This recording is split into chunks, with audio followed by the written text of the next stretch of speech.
Marcelo Costa de Andrade is Brazil's most notorious serial killer. Just mention of his name is enough to strike fear in the hearts of natives of Niteroi. He was known as O Vampiro de Niteroi, a name which translates into the Vampire of Niteroi. And as you would expect, he was given this name because he used to drink the blood of his victims. The life of Marcelo Costa de Andrade is as tragic as it is disturbing. Born into a family of poor migrants, Marcelo grew up in Rochina, one of the slums of Rio de Janeiro. Life was not fair to this young man. Growing up on the streets of Rochina molded De Andrade into a cold-blooded killer that he became. Rochina is a place ravaged by poverty, drugs, buggery, and gangs. De Andrade took in every inch of the ambience of Rochina, embodying all of its decadence. At the age of 10, Marcelo was sexually abused. This was a traumatic event that will define the rest of his life and give birth to the monster that he became. 4 years after the suffering from sexual abuse, Marcelo turned into prostitution to make money. At the age of 16, he started a homosexual relationship with a much older man and was reported to have attempted to rape his 10-year-old brother. At the age of 23, after ending his homosexual relationship, he moved back to his mother's house, picked up a normal job, and attended church regularly. He looked like one of the few adults in Rochina that could be trusted. He loved to be around children, always discussing his faith with them. Little did the people of Rochina know what this was all a cloak of deception, a foil for the true beast that he had become inside. All the years of physical and sexual abuse and the sheer decadence De Andrade had been exposed to had sown a demonic seed in him, one that will turn him into a true monster, the worst that Brazil had ever seen. It all began when De Andrade met a 14-year-old boy, a transvestite. De Andrade paid this 14-year-old to have sex with him in a hotel. After his first encounter with the boy, De Andrade burned with so much lust that he wanted to have a second time with the underage teen. He searched for him everywhere, but he just couldn't find the boy again.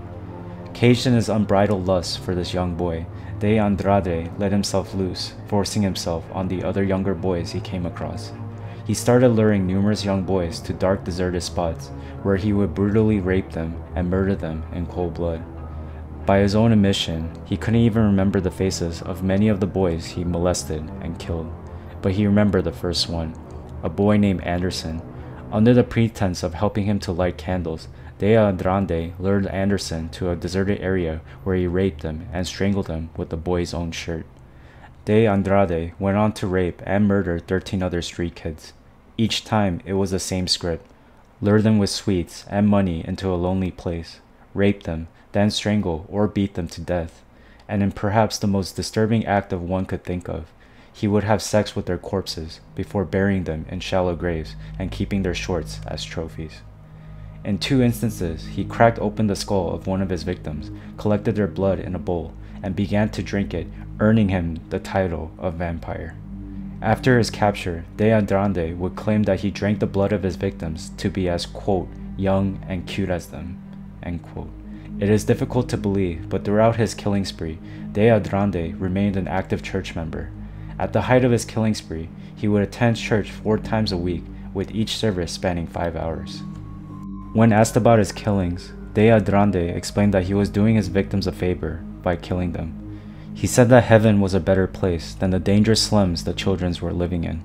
The sick idea of sending his victims to heaven was also the reason De Andrade did not attack girls.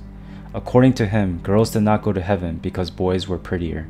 It was observed that De Andrade specifically targeted, in his own words, quote, prettiest boys, end quote. He would hunt for young boys with smooth legs, a pretty face, and a nice body. Some people believe that De Andrade's religious devotion played a vital role in his thirst for blood. De Andrade's church was a controversial universal church of the kingdom of God, a church that taught De Andrade that demons were the cause of people's problems, removing the place of accountability in one's own life. As a result, De Andrade explains his psychopathy and lack of self-control as simply being possessed by an evil spirit. De Andrade's merciless killing spree could not go on for too long. It came to an end after he attacked Altair and Ivan Abreu on December 11, 1991.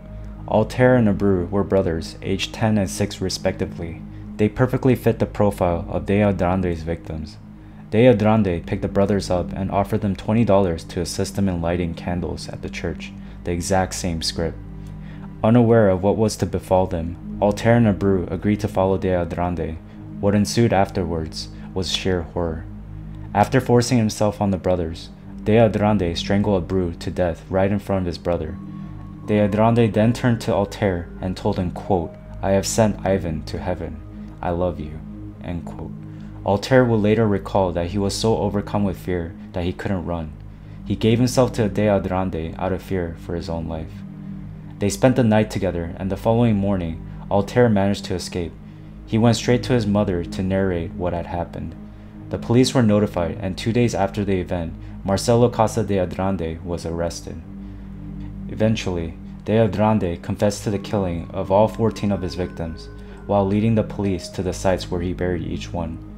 After further examination, De Andrade was declared insane on April 26, 1993. He was placed in Heitor Carillo, a psychiatric hospital in Rio, where he was evaluated annually. In January 1997, De Andrade escaped from the asylum when a guard carelessly left the door open. Fortunately, he was found just 12 days later before he could cause any more trouble. He now stays at Henrique Roxo, a hospital in Rio de Janeiro. The brutal acts of Marcelo Costa de Andrade remain chilling and fearsome to this day. This was a man whom society failed on all sides, a monster created in the slums of Rio de Janeiro who will forever be known as the Vampire of Niteroi. For more chilling videos like this one, be sure to hit the subscribe button and the bell icon so you never miss an upload. If you did enjoy the video, hit the like button and comment down below what chilling stories you'll like me to go over next. Thank you very much for watching, and I'll catch you guys in the next video.